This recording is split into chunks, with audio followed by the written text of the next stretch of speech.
నమస్తే, welcome to Andhraprabha. నేను Raghunandan.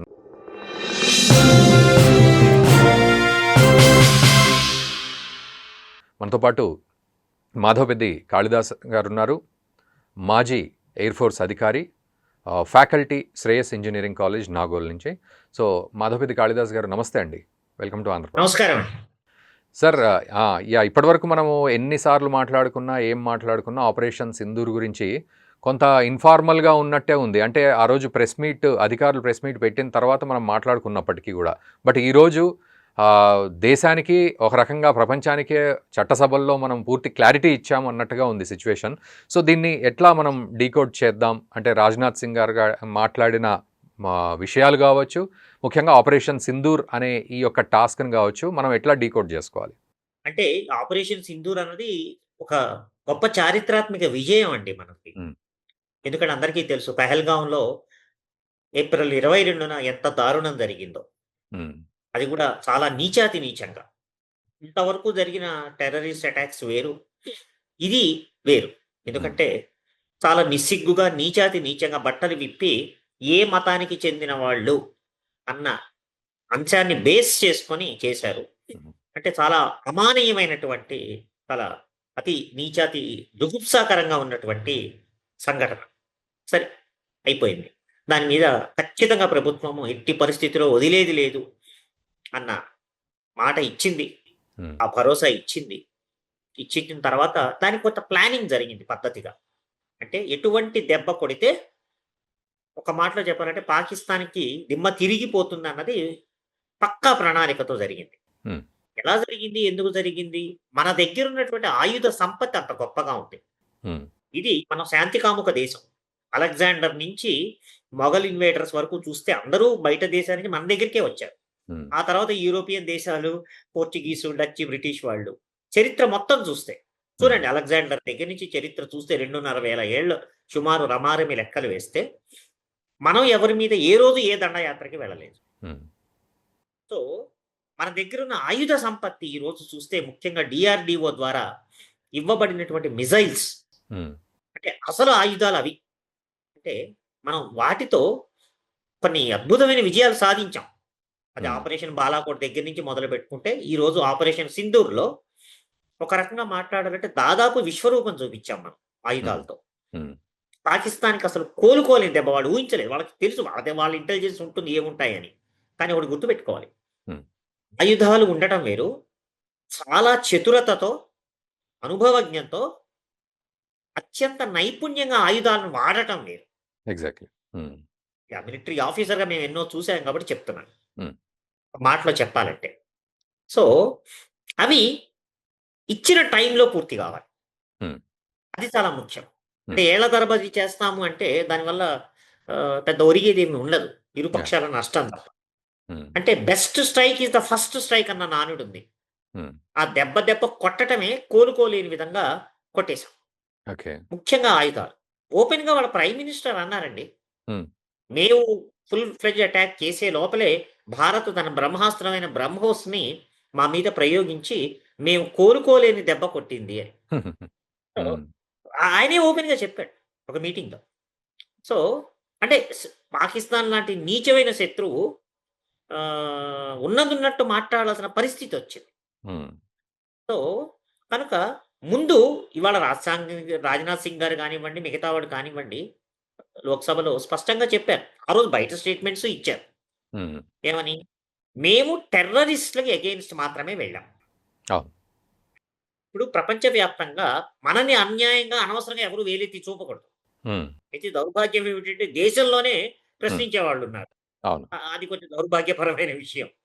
So అక్కడ ప్రభుత్వం చిత్తశుద్ధి తప్ప, దేశ అవసరాలు తప్ప, మన మీద ఇంత నీచమైన అటాక్ జరిగితే చేతులు ముడుచుకొని కూర్చుంటామా? సమస్య లేదు. ఆ పౌరుషాన్ని చూపించారు, ఆ బాధ్యతాయుతమైన ధర్మాన్ని చూపించారు దేశ రక్షణ కోసం. చాలా గొప్ప విషయం. మిలిటరీకి ఫుల్ పవర్ ఇచ్చేశారు, army, air force and navy. అయితే నేవీ దగ్గర నుంచి ఒక ఆయుధం వెళ్ళలేదు, ఆర్మీ దగ్గర నుంచి కూడా వెళ్ళలేదు. జరిగినవన్నీ మిజైల్ అటాక్స్ ఎయిర్ ఫోర్స్ ద్వారానే జరిగాయి. కానీ అందరూ సన్నద్ధులై కూర్చున్నారు. ఎందుకంటే ఎప్పుడైనా ఆపరేషన్స్ లో ఒక ఆపరేషన్ అయ్యి మనం ఒక దెబ్బ కొడితే అట్నుంచి ఏ రియాక్షన్ వస్తుంది? ఇది ఓకే. చిలికి చిలికి గాలివాన ఎప్పుడైనా ఎస్కలేషన్ అంటారు. ఈ పదాలు హ్మ్. ఎక్కువగా వింటూ ఉంటాం.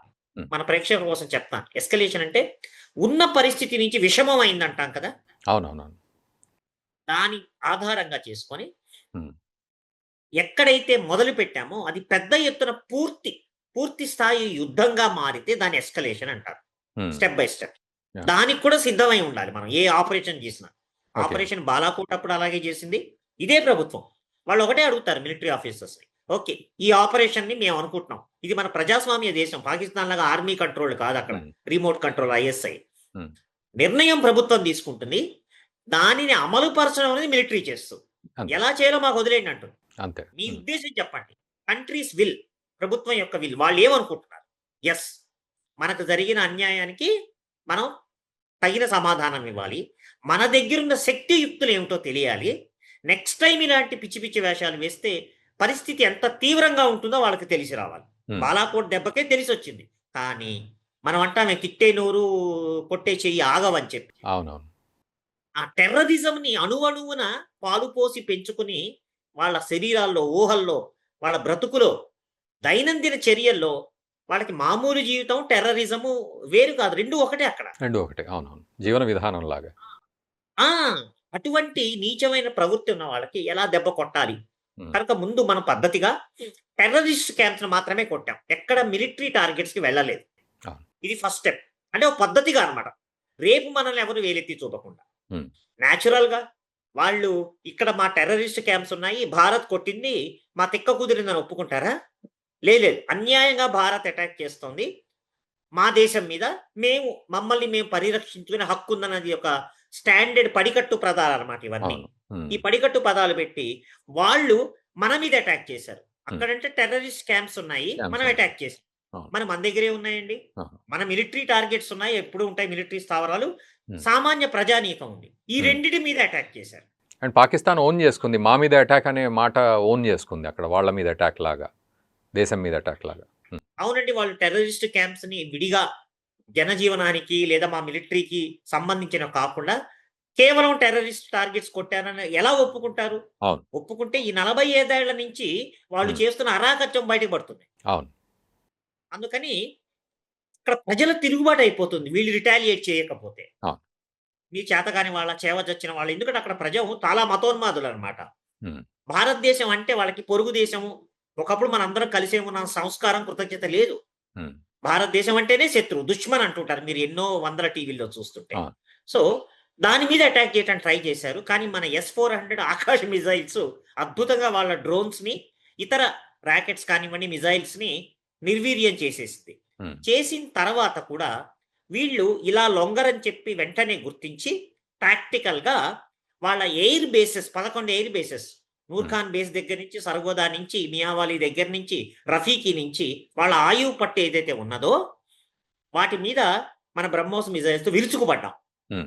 ఆ విరుచుకు పట్టం దెబ్బ కుదేలైపోయారు. హ్మ్. ఎందుకంటే చిన్న దేశం. యాక్చువల్‌గా వైమానిక స్థావరాలు మహా అయితే లెక్కపెడితే 10, 11 ఉంటాయి. అంటే అవును. మన దాంట్లో పోలిస్తే 20, 30% కన్నా లేవు. లేవు. వాటిని దెబ్బ కొడితే ఎందుకంటే ఈరోజు యుద్ధం చూస్తేనండి ఇజ్రాయెల్ యుద్ధం చూడండి, రష్యా, యుక్రెయిన్ బాధాకరమైన యుద్ధం. కానీ ఈ టెక్నాలజీ చూస్తే ఎయిర్ పవర్‌ని ఎక్కువ వాడుతున్నారు ఆకాశ మార్గం ద్వారా. అంటే హ్మ్. మిసైల్స్, యుద్ధ విమానాలే. ఆర్మీ ఎవరు ఒక సోల్జర్, ఒక సైనికుడు ఒక బుల్లెట్ కాల్చలేదు. అడుగు తీసి అవతల వైపు అడుగు పెట్టను లేదు. వాళ్ళ తరఫున జరగలేదు. ఎంతసేపటికి మిసైల్స్, యుద్ధ విమానాలు, డ్రోన్స్ ద్వానే జరుగుతోంది. హ్మ్. అంటే ఆకాశ యుద్ధం అనేది చాలా తొందరగా అయిపోతుంది. చాలా తీవ్రంగా ఉంటుంది దెబ్బ.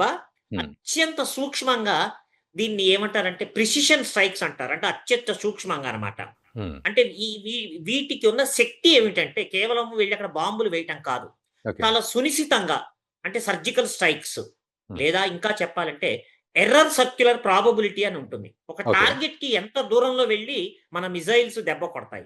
1 మీటర్, 2 మీటర్ అన్నది అంతర్జాతీయ ప్రమాణాలతో చూస్తే చాలా అద్భుతమైన విషయం. So, right. మనం 2, 3 రోజుల్లో వరుసగా దెబ్బ కొట్టేటప్పటికి పాకిస్తాన్‌కి దిమ్మ తిరిగిపోయింది. హ్మ్. కనుక ఆ విధంగా ఈ టెక్నాలజీని వాడి మన సత్తా ఏమిటో ప్రధానమంత్రి గారు చెప్పినట్టు ప్రపంచానికి మన సత్తా చూపాం. హ్మ్. అన్నిటికన్నా ముఖ్యంగా పాకిస్తాన్‌కి మేము ఎంత తీవ్రంగా విరుచుకు పడగలము హ్మ్. అన్నది ఒక బుద్ధి చెప్పామన్నది సందేశం కూడా. ఓకే. కేవలము మన ధర్మం ప్రకారం ప్రతీకారం తీర్చుకోవటమే కాకుండా మా దగ్గరున్న ఆయుధ సంపత్తి ఇలా ఉన్నది జాగ్రత్త అన్నది శత్రు దేశానికి తెలిసేటట్టు చెప్పాం. అదే విషయాన్ని ప్రభుత్వం ఈరోజు పార్లమెంట్‌లో కూడా చెప్పింది. హ్మ్. చక్కటి విశ్లేషణ అందించారు కాళిదాస్ గారు. Thank you very much. ధన్యవాదాలు. నమస్కారం అండి. జై హింద్. జై హింద్.